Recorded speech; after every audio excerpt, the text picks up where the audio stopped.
Before we start, here's a pop quiz. How do feminists react to evidence that they're wrong? They invent words to redefine the argument.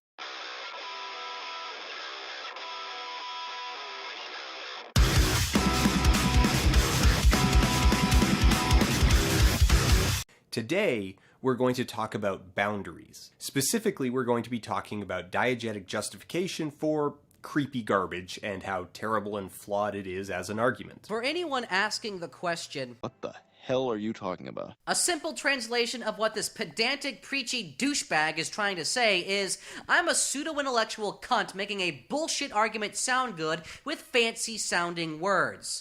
Buckle up, buckaroo! You're in for a wild ride today, folks. So there's a bad habit that people have gotten into, and it goes like this. I recently watched the anime Women Getting Ripped Apart by Orcs and was, disturbed by the seeming perverse glee the show takes in the way it frames the frequent and excessive dismemberment of its female cast members. In fact, the entire purpose of the show seems to be little more than showing women being brutally violated by orcs. Weasel words. Hobbit. The entire purpose of the show seems to be weasel words. By the seeming perverse glee. Weasel words. Minor characters with little plot significance are often weasel words. Subjected to 2 or 3 minute sequences that focus on almost weasel words. Pornographic lens on their suffering and the enjoyment the orcs take in the process. Dan Olson is wrong to complain. If he thinks this is a big deal, then he clearly wasn't paying attention. The orcs were created by the Dread God who hates all light. The Dread God wanted an army that would rape and shred its way across the land of Thule. So the orcs aren't just violent for no reason. They are compelled to be violent. It all makes sense if you were paying attention to the backstory. Dan Olson is making an assertion that his perception of women getting ripped apart by orcs is objectively true. This has become a pretty familiar exchange over the last few years, and the base components are this. 1, some element of a movie, anime, or video game is criticized, usually for racism or sexism.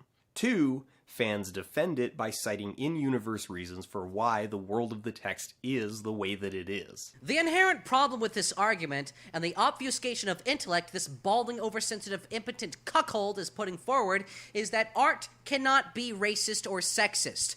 Racism and sexism are belief systems, and inanimate objects like paintings, video games, and anime cannot possess racist ideas unless they explicitly convey racist or sexist ideology within the media as factually true. Here's the problem. Fictional worlds aren't real and are eternally mutable by creators. The only reason anything is the way that it is because a writer chose to make it that way. And after someone explains to him why the art in question doesn't explicitly convey racist or sexist ideology, this weaselly, spineless dickhole moves the goalposts. At first his criticism is, I don't like it. That means it's sexist. And now his argument is that the content creator made an explicit choice to put the stuff that he doesn't like in the media. Because a writer chose to make it that way. In other words, why would a content creator make a choice that I don't like? Maybe people that create things aren't concerned with your delicate sensibilities, Maybe the species that communicate with each other through the filter of your comfort are less evolved than the ones that just communicate. Maybe your problems are your own to deal with, and maybe the public giving a shit about your feelings is a one-way ticket to extinction. In slang terms, this can be referred to as the Thermian argument. Now that you're just inventing bullshit words that sound intelligent to give your disgustingly ridiculous argument a superficial veneer of pseudo-intellectual progressive vernacular, I feel compelled to do the same. So I'd like to take a moment to introduce my very own term that I literally pulled out of my ass 5 minutes ago.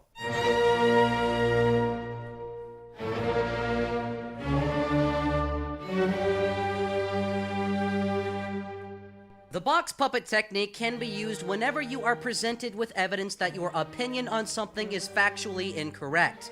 After being presented with evidence, 3 steps must be made.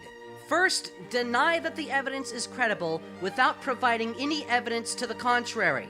Second, move the goalposts of the argument, and third, invent a word or phrase on the spot to obfuscate your intellectually dishonest sophistry. One medieval game with dragons and magic, but no one with brown skin, is fine as is because historical accuracy. In a different medieval game, a character wears a chainmail bikini to a war zone because it's just a fantasy and that's just how her tribe dresses. Dan Olson is accusing art of being sexist and racist.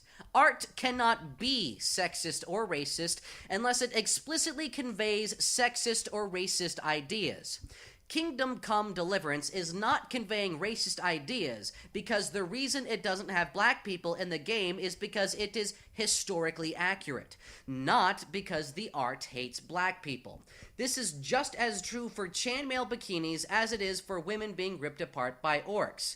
And this is, of course, opposed to your argument, which is, it's racist because I say so. After having what is known in slang terms as facts and evidence prove to you that the art itself isn't sexist or racist, your only recourse is to move your baseless accusation from the content to the content creator. By the way, if you're wondering why I've used so many gendered and other insults in this video, it is in fact not because I'm racist or sexist, it's because I wanted to. And that's as valid a reason as any to end with the only statement that needs to be made when this pitiful pro-censorship argument ever comes up. Go fuck yourself, you unscrupulous charlatan.